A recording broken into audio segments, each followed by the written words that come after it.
Hey guys, welcome to Theories with Viridian. This is Ansleigh Hester, and this is my guest, Samuel Seibert. In this podcast, we will discuss some of the most mysterious and thought-provoking conspiracy theories of our time. We are in no way true conspiracy theorists, but we are intrigued students diving into the unhinged ideas of these theorists, from aliens, the flat earth theory, and the moon landing hoax. Thanks for tuning in to the second episode of Theories with Viridian. Before we get started, we would like to give a shout out to Viridian News for sponsoring Silver Sky Designs. More info can be found on our website, viridiannews.org. This episode is about the JFK assassination and the conspiracy behind it. There is a lot of things to talk about, so there might be a several part series if requested, because there's just so much. Specifically, we're going to be talking about the Secret Service, / government plot, and the Soviet Union, involvement. So, I'm gonna start. So, Sam, what is your opinion on the Secret Service, being involved in the assassination? Well, the assassination, was November 22nd, 1963, in Dallas, Texas. So a lot of people, or the official government ruling of the investigation of what happened, was Oswald was mad at Kennedy for whatever reason, took his rifle, went to his job, and then assassinated him, and then that was it. But since that's just too clean, cut, and dry for such a crazy situation, there's obviously a lot of room for interpretation of what his motives were and everything, especially because Oswald was killed before he ever went on trial, so we never got any form of, confession. He got shot in the stomach by some guy in the police station. Yeah, okay, so in 2011, I actually wrote an essay about this, by the way, so this is where I'm getting my information from. In 2011, on the 50th anniversary of John F. Kennedy's assassination, only 30% said they believed that Lee Harvey Oswald killed JFK. 61% that they believed that JFK's death was a conspiracy. Well, I can understand that, like I said, because of just how this decision was made, and it was kind of rushed, so to speak. Because once he was killed and he was in the hospital after being pronounced dead, the Secret Service was really pushing to try to get his body out of the hospital and back to D.C., but the Dallas police wanted his body to stay there legally for an official autopsy there, but the Secret Service was like, no, this is our job, we're the Secret Service, we're going to do the autopsy. Yeah, I never understood DC. that. That's a good way to, and they Cover washed it up. They washed out the limousine. Yeah. They washed out all the blood. They washed out all the skull fragments. That is a crime scene. That's the equivalent of walking up to a crime scene and pressure washing it. You're destroying all the evidence. And even if they were just doing that because they wanted it to be clean, you're not going to get that DNA. That's a dumb idea. Yeah. I actually have some evidence from that essay. It says, then they got the steel buckets filled with water and towels and began to wash the back seat and the floor. The car was a crime scene and full of evidence, and they cleaned it up. Because, usually in investigation, you don't do that, and that doesn't make sense. That means they're trying to cover something up. And something else that I found was the post-mortem examination was carried out under military orders, restricting the initial examination to locate a bullet and under orders not to dissect the president's back throat wound. Yeah. So, there were the 3 shots fired, and 2 of them hit the president. One was not fatal, which could have survived. It went in, I believe, through his back, and the one that was fatal went in through the back of his neck, outshouted everything. And the first one is when he did the famous thing where he put his hands around his neck and everything, that famous reflex. That video was awful. But yeah, there's a Pruger film. I'll talk about that later. But I don't understand why they would want to take his body back to DC for that. They should have left that, and they should have, I don't know if they did or didn't, but they should have shut down that whole road. They should have shut down everything. I don't think they let people leave. I don't think so.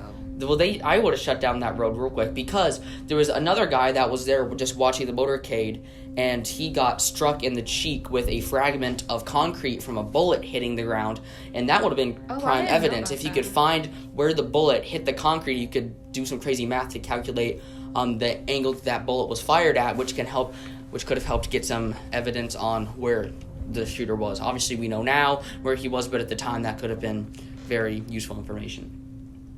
Yeah, I really feel like I don't know exactly what their involvement, like the government's involvement was in that assassination. Maybe it had to do because he wanted to like have like freedom for everyone and stuff.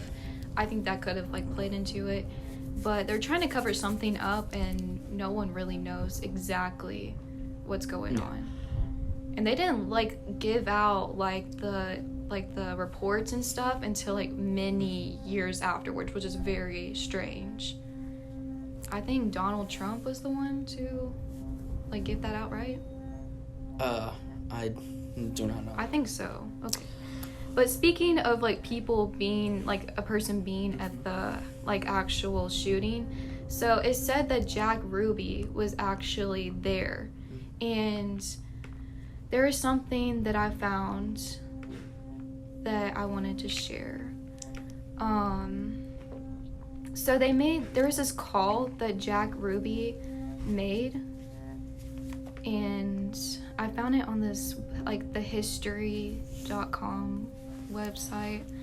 It says, recently a group manager in the Dallas Intelligence Division received information from a confidential informant that might be helpful in the investigation of the Kennedy assassination. The informant stated that on the morning of the assassination, Ruby contacted him and asked if he would like to watch the fireworks.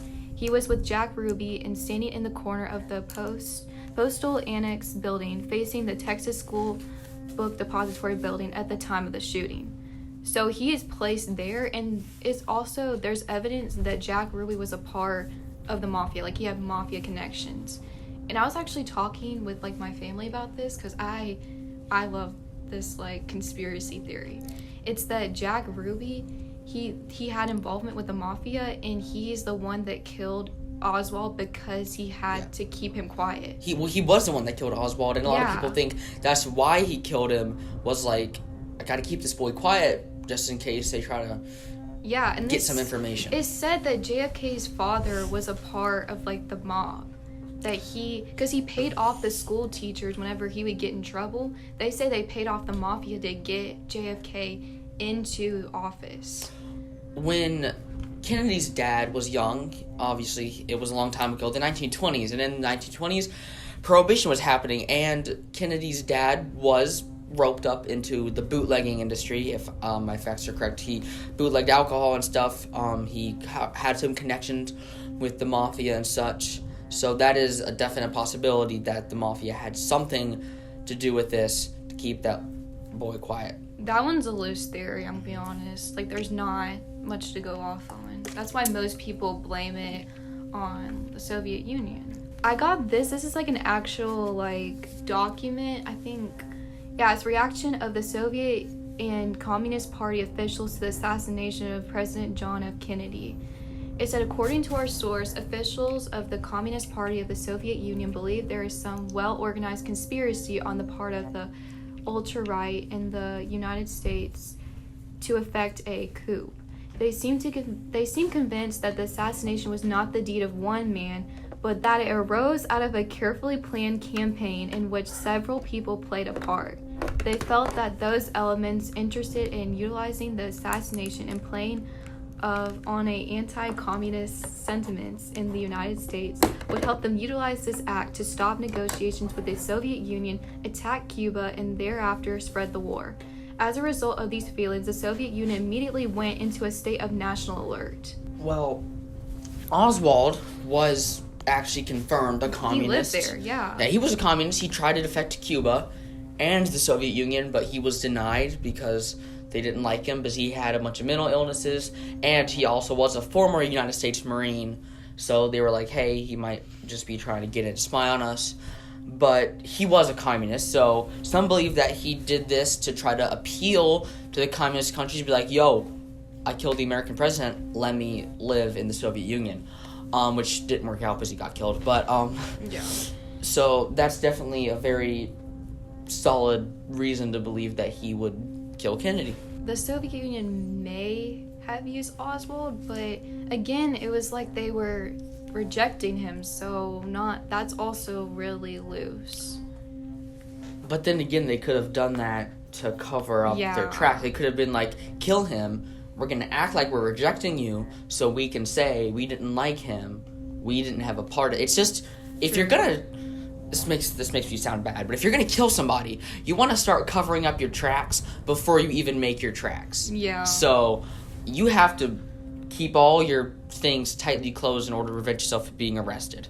Yeah, it goes further into saying that the Soviet officials were fearful that without leadership, some irresponsible general in the United States might launch a missile at the Soviet Union.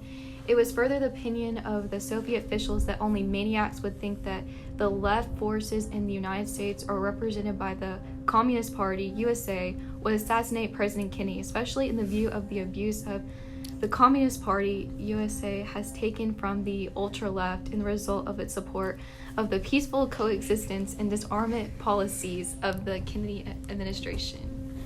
Not really sure what that was supposed to mean, but Well, I think they're just saying they're not involved. Yeah. Like, back during the Cold War, in terms of nuclear weapons and the arm race, both the United States and the Soviet Union, for the most part, believed in mutually assured destruction, which means if one person launches a nuke, the whole world, the other person can retaliate, and the whole world gets destroyed. And no one wanted to be the one to annihilate the whole world and the human race. So they were like, yo, let's keep them as like a pressure point, like, hey, we'll nuke you, but we're not actually gonna nuke you because we don't want this for the world. But they were pretty, like, they drilled kids on what to do.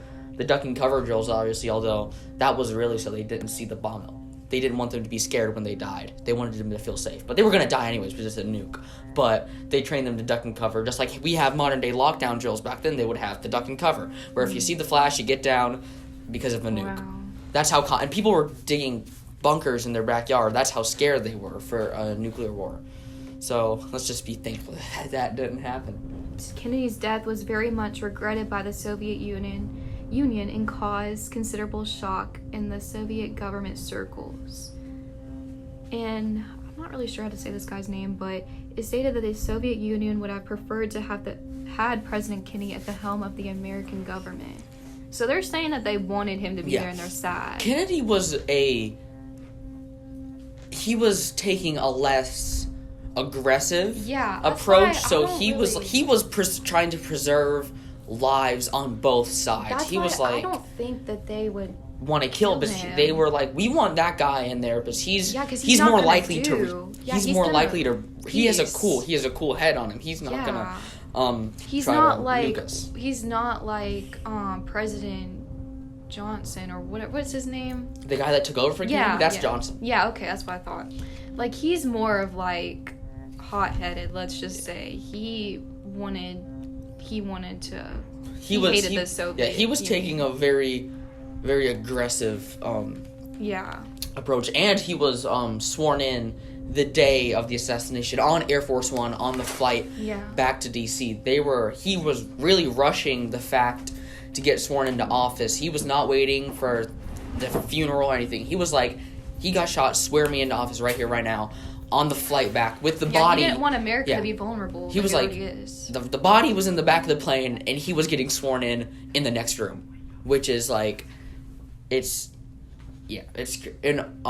Kennedy's wife actually just kind of sat with the body on the flight back to DC, which I think is kind of really sad. She wore the dress that was covered in the blood and skull fragments to, I think it was the funeral. Yeah, she said that she wanted them to know what they did to her poor. Yeah, that was insane. Kind of made me tear up. Not gonna lie. That was really sad. Yeah.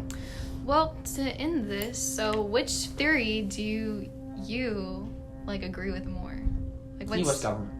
Okay. The U.S. government is an incredibly they have a lot shady more business going on. One of my favorite quotes. This isn't from Kennedy. This is from Reagan, but it's the 9 scariest words in the English language are "I'm from the government and I'm here to help." I think the government had a lot to do. Like, we don't know if they actually set up the assassination, but they definitely had some involvement, and they're not willing to fess up to it.